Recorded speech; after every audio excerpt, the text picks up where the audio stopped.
절로 27절까지 읽었습니다. 이 말씀 가지고 생명의 근원 마음을 지키라, 생명의 근원 마음을 지키라는 제목으로 하나님 말씀 나누도록 하겠습니다. 예, 우리 지난 5월 1일부터 우리 잠언서 말씀을 우리 함께 아침마다 묵상하고 있는데요.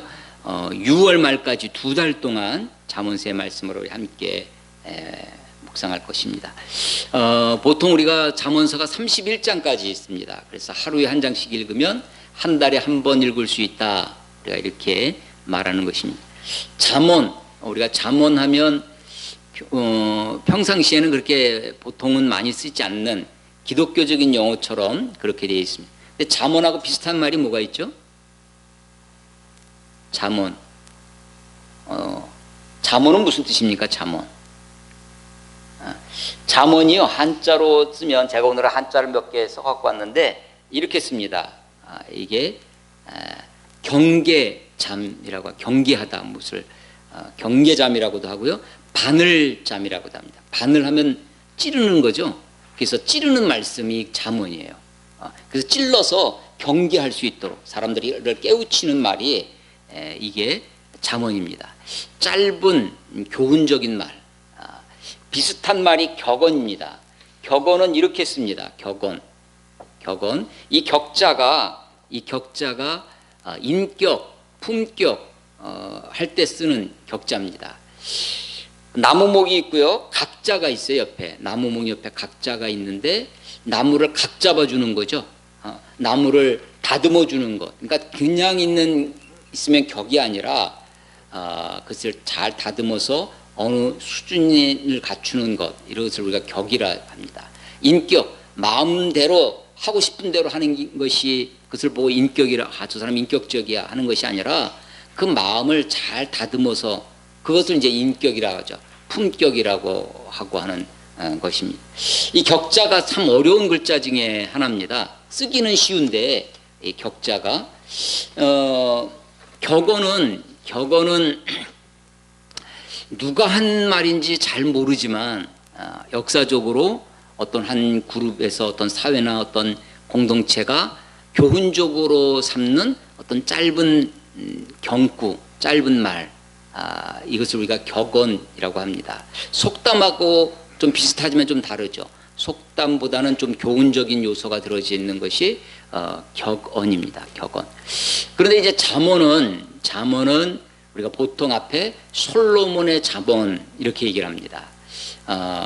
성경에도 잠언서 1장 1절에도 보면 다윗의 아들 이스라엘의 왕 솔로몬의 잠언이라.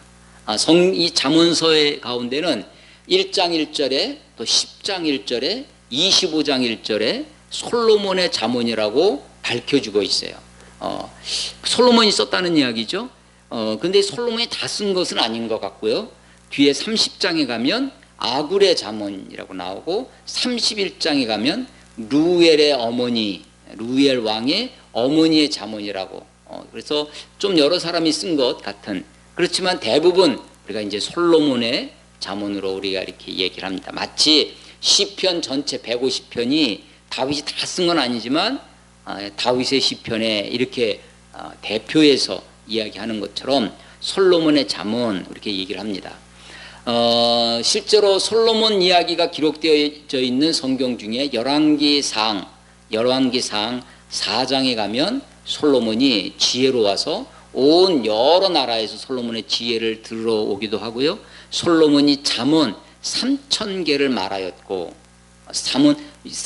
열왕기상 4장 32절에 잠언 30개를 얘기했답니다. 그리고 노래를 지었는데 노래를 1,005개 노래를 지었고, 그뿐만 아니라 이게 이제 주로 이 문과 쪽, 인문 쪽의 일이라면 자연과학에도 상당히 해박한 지식, 조예가 깊어서 초목에 대한 식물들, 또 각종 짐승들, 새와 기어다니는 것, 동식물, 이 자연과학적인 지식도 솔로몬에게 많이 있었다라고 하는 것이 이제 성경이 이야기해주고 있습니다.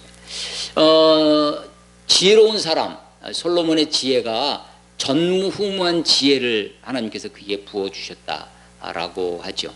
실제로 솔로몬이 왕이 된 이후에 정적들을 정치적인 라이벌들을 다 이렇게 처치하고 본격적으로 그의 왕으로서의 통치 사역을 해나가기 전에 열왕기상 3장에 가면 이제 기브온이라고 하는 곳에서 큰 제사를 번제를 드립니다. 소위 일천번제, 1000번 횟수로 1000번이 아니라 1000마리의 번제를 드렸다라고 하는 아주 큰 제사를 하나님께 드린 그런 1000번제를 하나님께 드리고 하나님이 그것을 기쁘게 받으셨어요. 그래서 그에게 물어보죠. 내가 너에게 무엇을 해주기를 원하느냐, 내게 구하라. 그랬더니 그때 솔로몬이 구한 게 뭐라는 거예요? 네, 지혜를 구했다. 옛날 성경, 우리가 가지고 있는 지금 이 성경은 개역 개정판인데 옛날에 개역 한글판이라고 하는 거기에는 지혜를 구했다고 나옵니다. 그런데 우리말 지금 가지고 있는 개역 개정판에는 열왕기상 3장 9절에 보면 종에게 솔로몬이 하는 거예요. 하나님께 무엇을 구하냐면 듣는 마음을 주사. 지혜를 뭐라고 번역했어요? 듣는 마음. 그러니까 지혜가 뭐냐? 듣는 마음이 지혜입니다. 듣는 마음. 잠언서는 지혜의 책인데 지혜의 책. 무엇이 지혜인가? 예. 열왕기상에 보면 그게 솔로몬이 구한 지혜가 듣는 마음이었다. 오늘 4장 10절에 내 아들아 들으라 샤마라고 하는 건데 들으라 이스라엘아. 아주 그 이스라엘 사람들이 유대인들이 가장 좋아하는 성경 구절이 신명기라고 하고요. 신명기 6장 4절에 보면 듣느라 이스라엘아 하면서 쭉 시작하는 쉐마 이스라엘 아주 유명한 구절인데 들으라라고 하는 거죠. 듣는다는 말이 이렇게 씁니다. 이게 들을 문자예요. 문 안에 귀가 들어있어요. 귀가 문 안에 들어있습니다. 이게 들을 문입니다. 들을 문. 그래서 새로운 소식을 듣는 것이 신문이죠. 신문할 때 이 문자를 쓰는 겁니다. 근데 이 문자 중에는 문 안에 입구가 들어있는 것도 있어요. 입이 문에 달려 있어요. 그래서 이거는 질문하다, 물을 문자입니다. 이것은 들을 문자예요. 비슷한데 하나는 입이 들어있고 하나는 귀가 들어있는 거죠. 그런데 입이 들어있는 문은 이 문이 작동이 됩니다.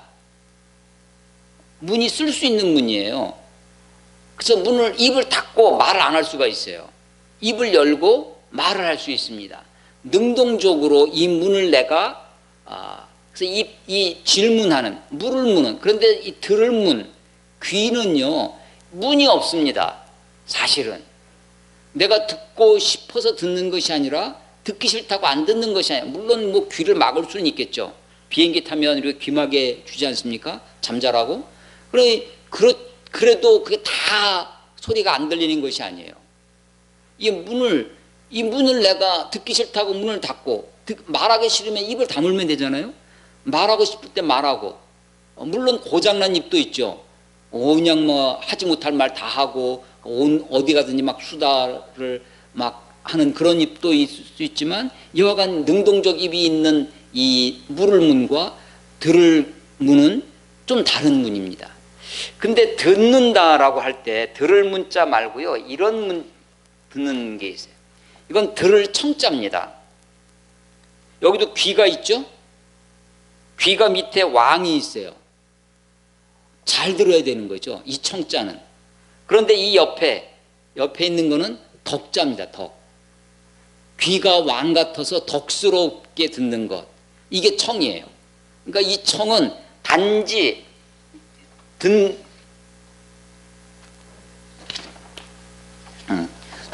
듣는 이 문과는 좀 더 달라요.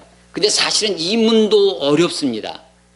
문이 없는 귀를 잘 듣는 이 문도 쉬운 것이 아닙니다. 들을 거 듣고 듣지 않을 거 듣지 않고 들어도 내가 흔들리지 않고 하는 것. 이 문도 사실은 이 듣는 것도 어려운데 더 어려운 것이 이 청입니다. 들을 청자예요. 들을 청자.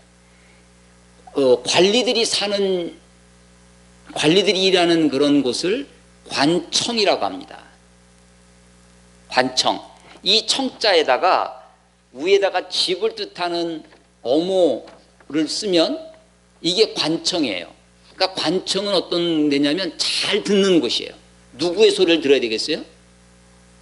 백성들의 소리를 잘 듣는 곳이 관청이어야 된다고. 보통 어려운 게 아니죠. 관청이 되려면. 제가 수년 전에 중국 서쪽 끝에 우르무치라고 하는 곳이 있습니다. 우르무치에 가서 하루 시간이 남아서 박물관을 갔습니다. 박물관에 여러 유물들이 있는데 그 중에 도자기들이 있어요. 도자기 뭐 그릇 같은 거 있지 않습니까? 그런데 그 중에 하나 도자기로 불에 구워서 토기를 만들어서 그런 것 중에 인형들이 있습니다. 사람들 인형들을 이게 구워놓은 거예요. 도자기처럼. 근데 한 인형이 듣는 사람, 듣는 남자라는 제목에 땅바닥에 엎드려서 땅에다 귀를 대고 땅 소리를 듣는 인형이에요. 그 인형을 만들어서 구워놓는 거예요. 땅의 소리를 듣는다는 거죠. 땅의 소리. 당나라 사람들이, 당나라 시대에 중국 사람들이 그들이 지향했던 것 중에 하나가 땅의 소리를 듣는 거죠. 창세기 4장에 보면 가인이 아벨을 돌로 쳐 죽입니다. 그랬더니 그 핏소리가, 땅에서 나는 핏소리를 하나님이 들었다. 하나님이 뭘 들었냐면 땅의 소리를 들으셨어요. 백성들의 소리를 듣는 것, 그러니까 듣는 마음. 그러니까 솔로몬이 구한 지혜가 듣는 마음이었습니다. 땅의 소리를 들을 줄 알아야, 백성들의 소리를 들을 줄 알아야 그게 참 지도자죠. 그게 참 지혜다라고 하는 것입니다. 듣는 것이 참 어렵습니다. 듣는 것을 잘 들으려면 기울여 드려야 됩니다. 몸을 기울여 드리는 걸 뭐라고 하냐면 이게 기울경자예요. 경청입니다. 아까 그 청자를 쓰는데 몸을 기울여서 경향, 경도되었다, 기울어졌다는 거죠. 몸을 기울여서 듣는 것이 경청입니다. 위에 글자예요. 아래 글자도 똑같은 경청입니다. 근데 이 경자는 공경할 경자입니다. 우로를 공경하면서 듣는 거예요.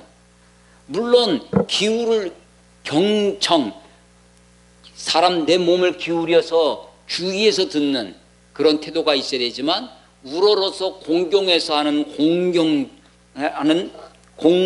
경청도 있어야 할 것입니다.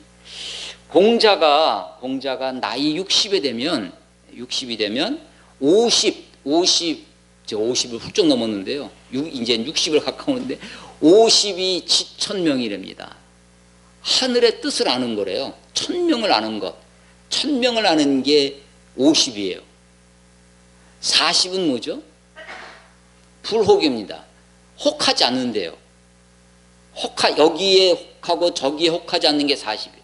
그거 좀 지나니까 50대 돼서 지천명했다고 그래요. 하늘의 천명을 알았다고 그래요.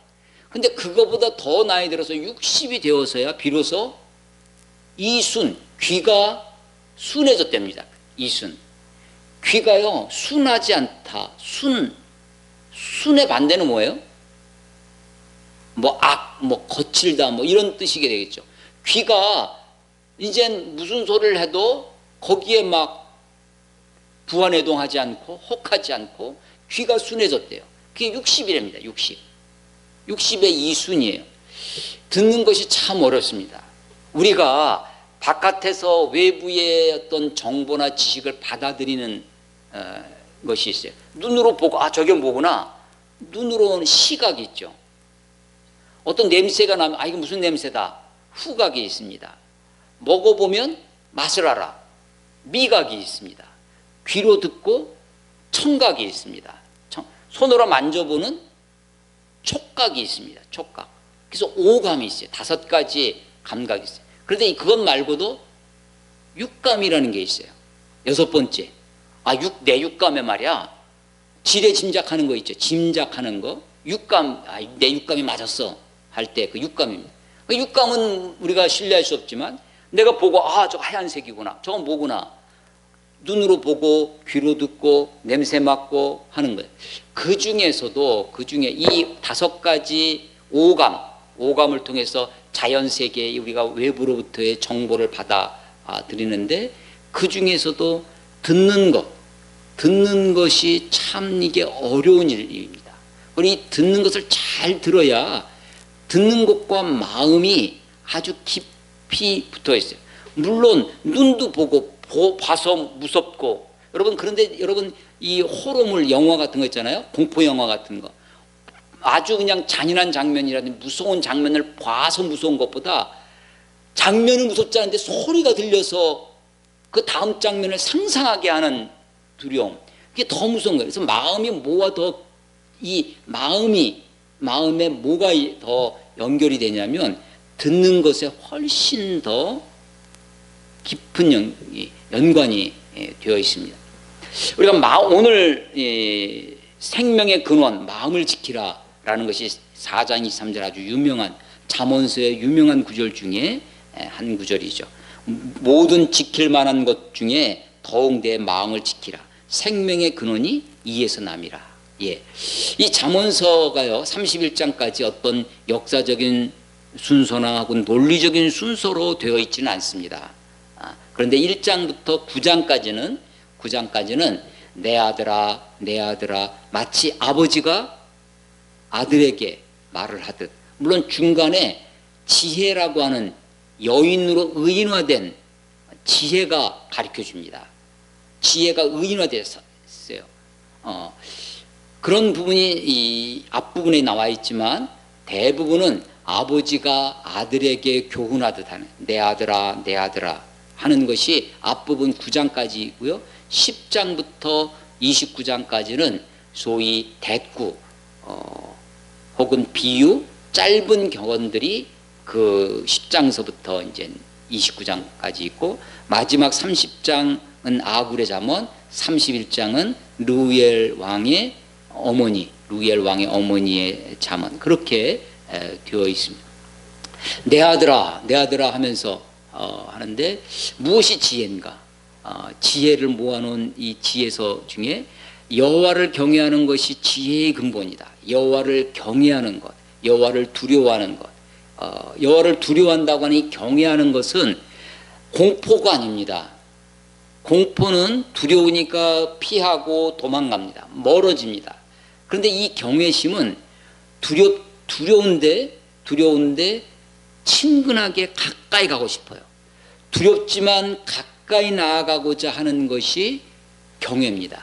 하나님을 경외해서 하나님께 몸이 기울어져서 듣는 것, 그게 경청이고, 기울어져서 듣는 것, 기울여 듣는 것 경청이고, 공경하여 듣는 경청입니다.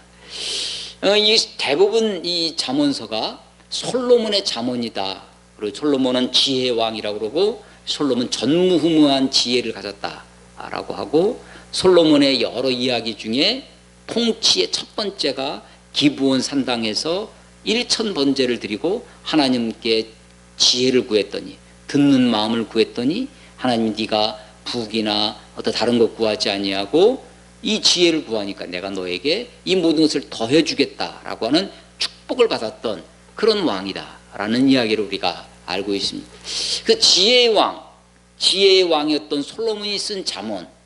그런데 솔로몬의 역사를, 삶을 이렇게 우리가 살펴보면 그가 지혜로웠지만 3000개의 잠언을 쓰고 1005개의 노래를 부르고 초목과 짐승들, 새, 조류, 어류, 온갖 동식물, 자연세계에 대해서 해박한 지식을 가지고 있었지만 그럼에도 불구하고 그의 인생이 정말 지혜롭게 살았느냐 라는 것에는 우리가 의문을 던지게 됩니다. 그래서 지혜를 가지는 것과 지혜롭게 사는 것은 다를 수 있다 라고 생각합니다. 그래서 정말 우리가 지혜롭게 살아가기 위해서 애써야 되고 지혜롭게 사는 은혜가 우리에게 있어야 되겠다.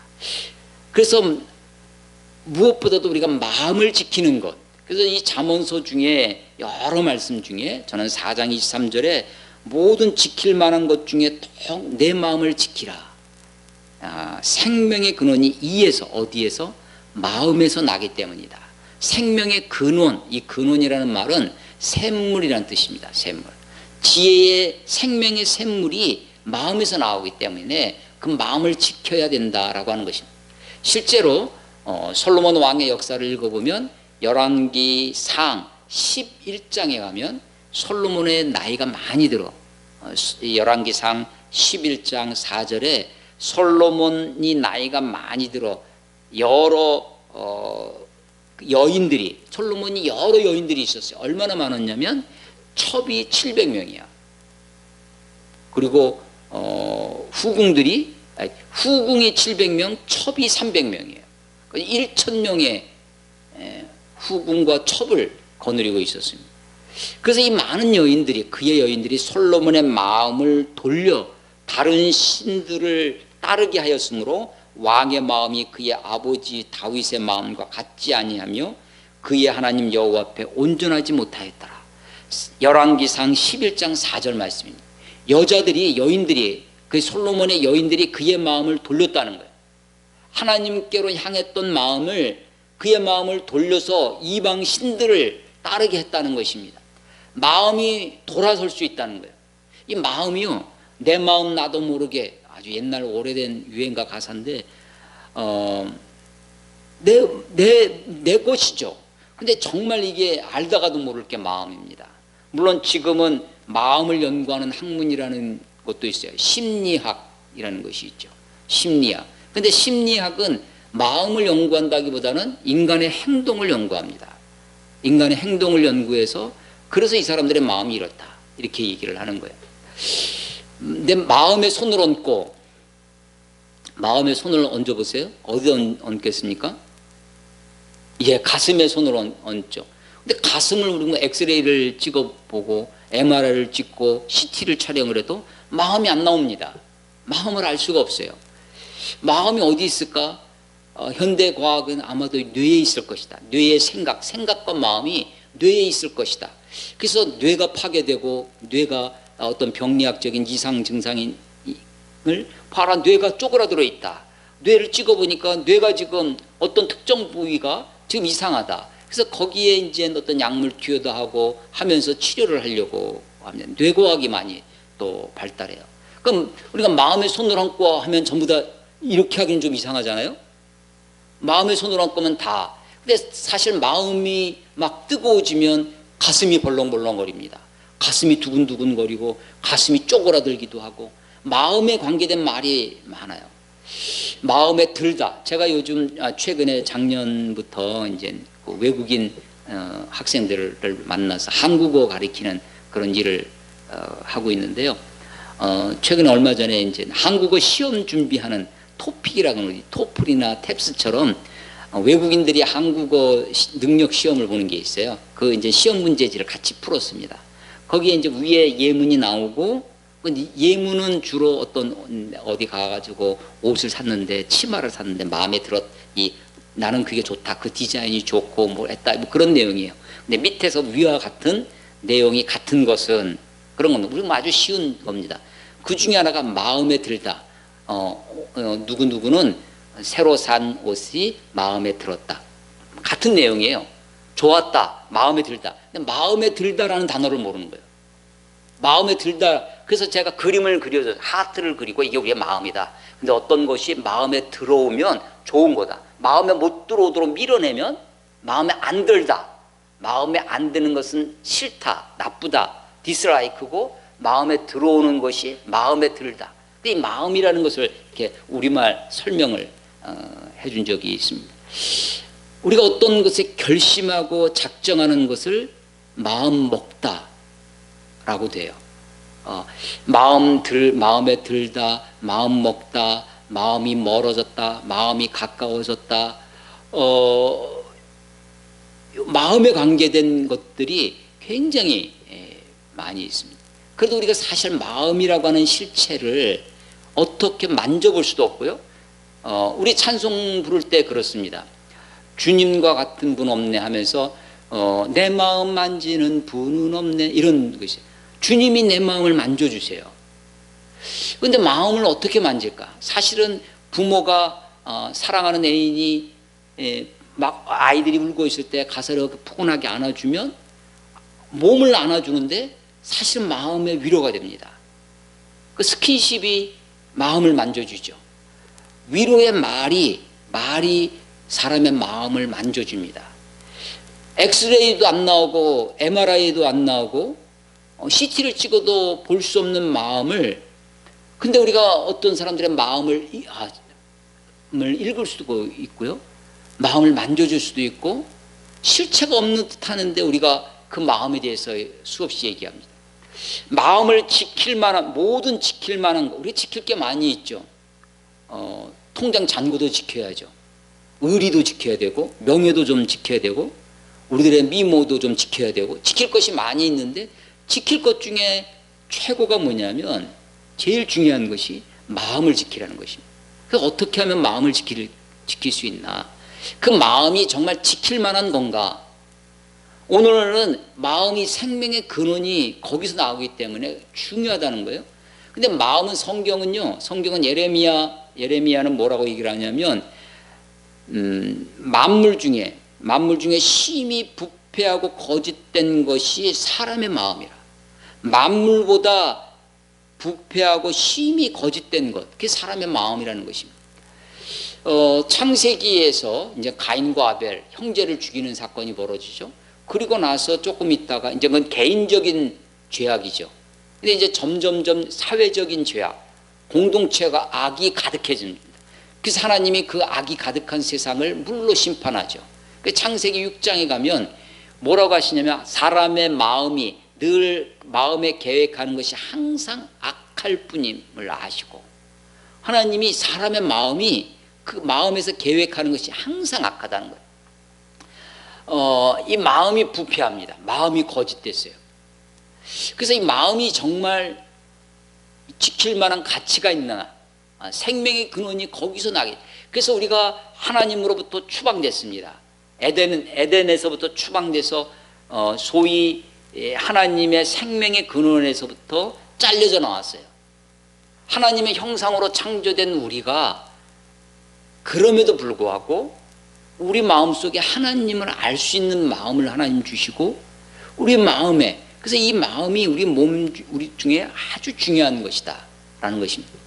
정말 지킬 만한 가치가 있는 것이고 꼭 지켜야 하는 것. 그래서 마음이 병이 들고요, 마음이 무거워지고, 마음이 억눌리면 마음이 무거워서 몸이 안 움직여요. 마음이 무거워지니까 몸이 움직이질 않아요. 마음이 상하니까 말이 거칠어져요. 마음이 아프니까 힘을 못 쓰겠어요. 마음이 가벼워지고 마음이 힘을 얻고, 이 마음이 참 중요하다. 그래서 마음을 지켜야 되겠다. 어떻게 지켜야 되는가를 생각해 봅니다. 마음을 어떻게 지킬 수 있을까? 마음을 지키려면 어떻게 되겠어요? 마음을 지키려면 우리 여기 여한 마음이 있어요. 우리 안에 마음이 있는데, 마음을 지키려면요, 무엇을 지키려면 그것에 울타리를 쳐야 됩니다. 자, 마음을 지키는 법 첫 번째가 뭐냐면 마음에 울타리를 치는 겁니다. 아니, 보이지도 않는 마음을 어떻게 울타리를 칩니까? 마음의 울타리를 치기 위해서 해야 하는 일이 있어요. 그게 몸을 관리하는 겁니다.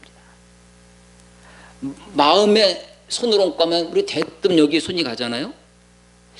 좀 더 과학적으로 하면 아마 뇌 어디에 우리의 사고 중에 감정을 좌우하기도 하고 생각이나 이런 것들이 아마 뇌의 기능 중에 하나일 겁니다. 그러나 우리는 습관적으로 머리에 손을 얹지는 않죠. 여하간 우리 몸이 그래서 이 울타리를 치기 위해서 몸 관리를 하는 거예요. 미용에 힘쓰고 몸 만들기 헬스하라는 얘기가 아니라 몸을 여자가 조신해야지. 그건 꼭 여자만 조신하는 것이 아닙니다. 몸을 조심하는 거예요. 그 마음을 지키기 위해서 몸을 함부로 굴리고 몸을 나쁜 습관 가운데 내버려 둬서는 마음을 지킬 수가 없습니다. 조신해야 됩니다. 조신. 여러분, 아까 이 격자 얘기할 때요, 이 격자가 참 어려운 글자라고 제가 그랬죠. 격이 이 어려운 글자입니다. 이 격자는요, 격자에는 때리다, 치다라는 뜻이 있어요. 나무를 각을 잡으려면요, 나무를 다듬어서 가지치기 하고 나무의 틀을 잡는 그런 뜻이 이 안에 들어있다고 그래요. 나무는, 이 격자는 그냥 자연 그대로의 나무를 얘기하는 것이 아니라 각을 잡아놓은, 다듬어진, 그래서 이 격자에는 때린다는 뜻이 있어요. 그리고 다다른다는 뜻이 있습니다. 이른다라는 뜻이 있어요.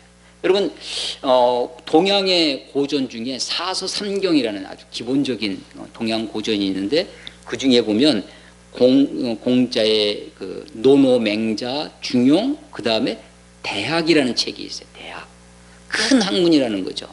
대학이라는 책에 보면 대학 지도는, 대학의 길은 명명덕하고 밝은 덕, 명덕을 더 밝게 하고 뭐 이렇게 시작돼요. 그 중에 8가지 조목이라는 것이, 8조목이라는 것이에요. 8조목. 그 중에 4가지는 다 합니다.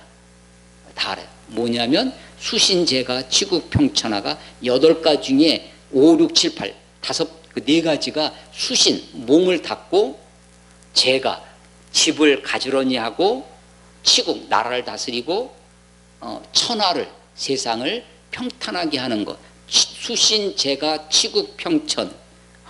이게 4가지예요. 앞에 4가지가 뭐냐? 앞에 4가지. 사실 4가지도 아는 거예요. 잘 우리가 많이. 그 4가지 중에 첫 번째가 경물, 두 번째가 치지. 붙여서 많이 쓰죠. 경물, 치지, 성의, 정심.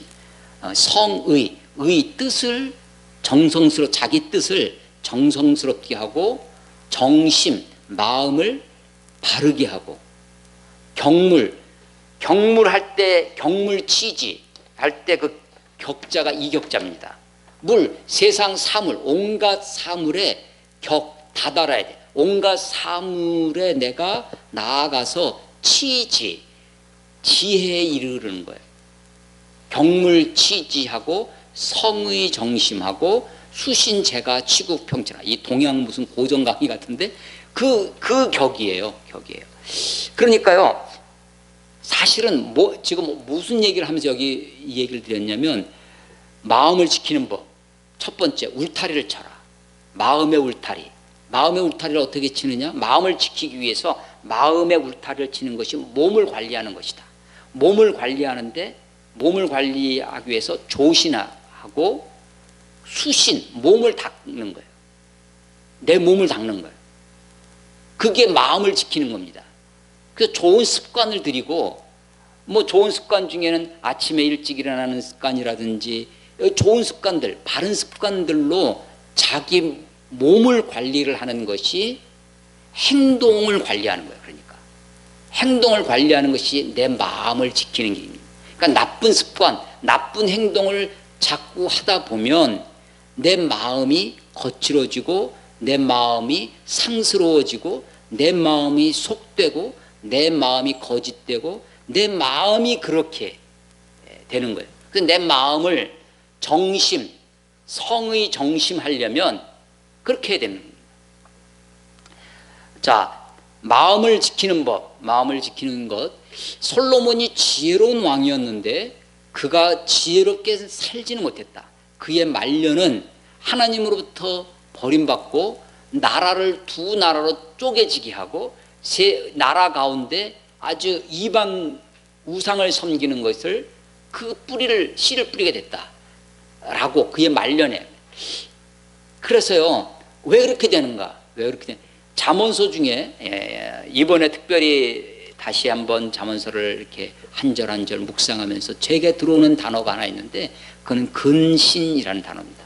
1장 4절에 보시면요, 1장 4절에 보면 어리석은 자를 슬기롭게 하며 젊은 자에게 지식과 근신함을 주기 위한 것이라. 이 잠언서를 쓰는 목적이라는 거예요. 지식도 주고 어리석은 자를 슬기롭게, 지혜롭게 하며 젊은 자에게 지식과 근신함을. 근신이라는 단어가 우리는요 주로 어떻게 쓰냐면, 징계를 할 때, 제일 낮은 처분 중에 하나가 근신이에요. 반성하라는 뜻으로 근신 처분을 받았다 할 때 우리가 그 근신. 근데 사실은 이 근신은 삼간다는 것이다. 삼가. 조심한다는 거예요. 그러니까 솔로몬이 조심하지 않아요. 근신하지 않아. 왜? 왜 근신하지 않게 될까요?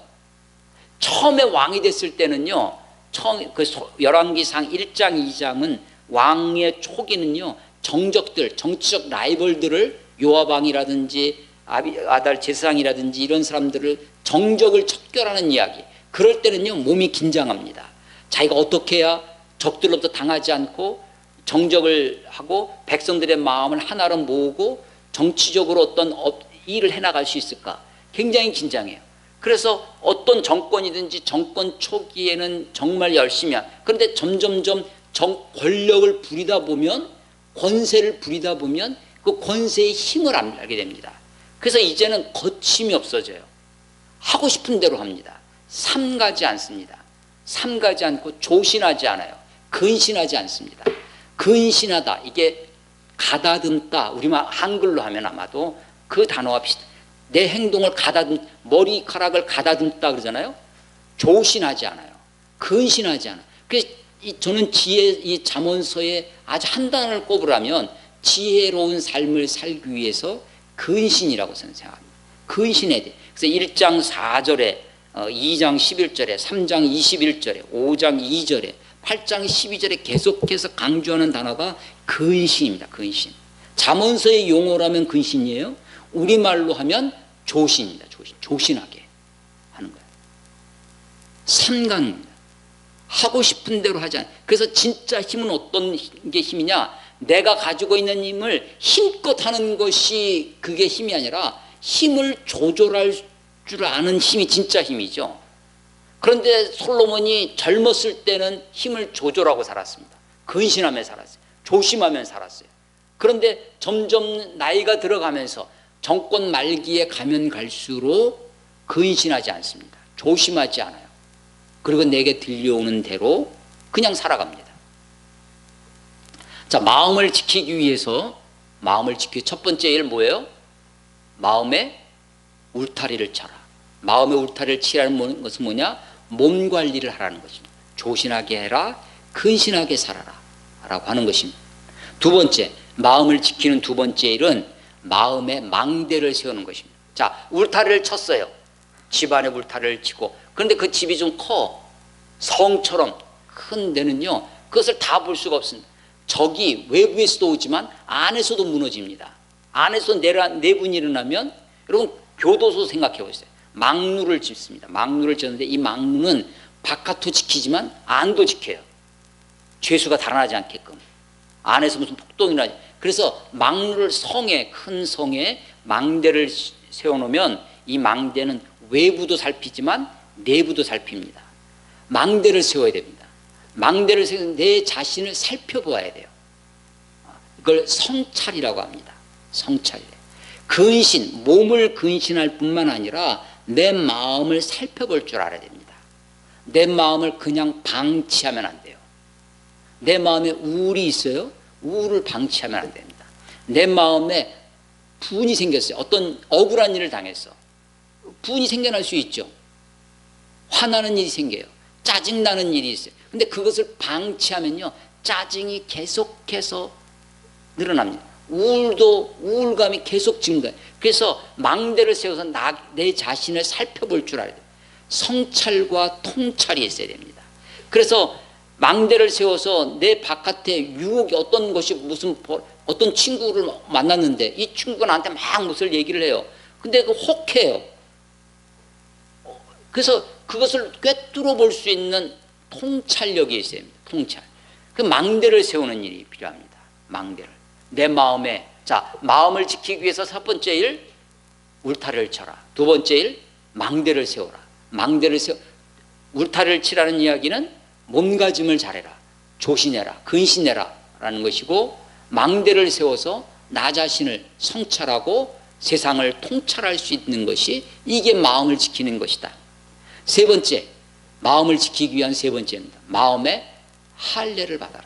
라는 것입니다. 성경에 마음과 관계된 것 중에 하나, 할례는 어디에 받는 거예요? 남자들의 표피를 자르는 것입니다. 성기의 일부를 자르는 것, 육체. 근데 이것은 왜 했냐면 아브라함이 하나님과 약속을 맺는 언약의 징표였습니다. 그런데 그 언약을 맺을 때 육체 일부를 잘랐어요. 아픔이 있습니다. 가죽을 베는 거예요. 표피, 가죽 피자죠.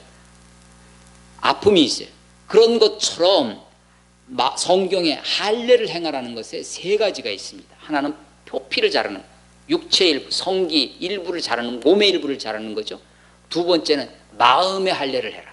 세 번째는 귀의 할례를 해라. 성경에 할례가 세 가지가 있어요. 육체의 할례가 있고 마음의 할례, 귀의 할례가 있어요. 귀가 마음과 가장 밀접한 정보기관입니다. 정보를 취득할 수 있는 귀가 있어요. 귀의 할례. 예레미야 6장 10절에 귀의 할례를 받으라고요. 예레미야 4장 4절에 보면 마음 가죽을 베고, 마음 가죽을 베요. 그러니까 마음도 가죽을, 육체의 일부, 신체 일부를 자를 때 피도 나고 아픔이 있는 것처럼 마음 가죽도 할례를 받을 때 그 내 마음이요, 비록 아픔이 있지만, 비록 내가 억울함이 있어요, 짜증이 있어요. 근데 그것을 내가 이 마음을 잘라내는 그것 중에 하나님 앞에 내가 교만한 마음이 생겨날 때가 있어요. 그래서 이 마음의 할례를 받으라는 말과 아주 밀접하게 달아오는 것이 목을 곧게 하지 말고, 목을 굳게 하지 말고, 그래서 교만함과 마음의 할례가 붙어 있습니다. 신명기 10장 16절에 그러면 너희는 마음의 할례를 행하고 다시는 목을 곧게 하지 말라. 목을 곧게 뻣뻣하게 세워가지고 교만하게 하지 말라는 거예요. 그래서 마음의 할례, 마음을 지키는 것 중에요, 자연적으로 우리의 마음속에 일어나는 게 교만입니다. 그래서 이 교만한 목을 할례, 육체의 일부를 자르는 것처럼, 그때 이 마음의 할례는 희생적 언약이에요. 내 몸에 희생이 있죠. 아픔이 있어요. 그렇지만 그게 하나님과의 약속을 소망하게 합니다. 아브라함이 육체의 일부를 잘라서 하나님과 약속을 맺었어요. 그래서 그 약속이 이 땅을, 가나안 땅이죠, 젖과 꿀 흐르는 땅을 너와 네 자손에 주겠다는 약속을 바라다 보게 해주었어요. 언약의 징표입니다. 언약의 징표. 그래서 마음을 지키는 법, 첫 번째, 울타리를 쳐라. 그것은 몸가짐을 잘하는 것이다. 조신하게 하고 근신하는 것이다. 두 번째, 마음의 망대를 세워라. 자기를 성찰하고 통찰을 해서 안과 밖을 살펴볼 수 있어야 된다. 세 번째, 마음의 할례를 받아야 된다. 희생이 있어요. 아픔이 있어요. 교만한 마음을 잘라야 됩니다. 마음 가죽을 베어 귀의 할례를 받아요. 내가 듣고 들리는 대로 사는 것이 아닙니다. 들을 줄 아는 귀, 그 귀가 있어야 되겠다라는 것입니다. 마지막으로 마음을 지키는 네 번째가 있습니다. 마음을 지키는 네 번째는 하나님께 기도해야 됩니다. 기도해. 빌립보서 4장 6절 7절에 보면 아무것도 염려하지 말고 다만 모든 일에 기도와 간구로 너희 구할 것을 감사함으로 하나님께 아뢰라. 그러면 모든 지각에 뛰어난 하나님의 평강이 너희 마음과 생각을 지키시리라. 우리 마음과 생각을 지켜주시겠다고 합니다. 그러니까 내가 아무리 울타리를 치고 내가 아무리 망대를 세우고 내가 아무리 마음의 할례를 받아도 그런다고 내 마음이 다 지켜지는 것이 아닙니다.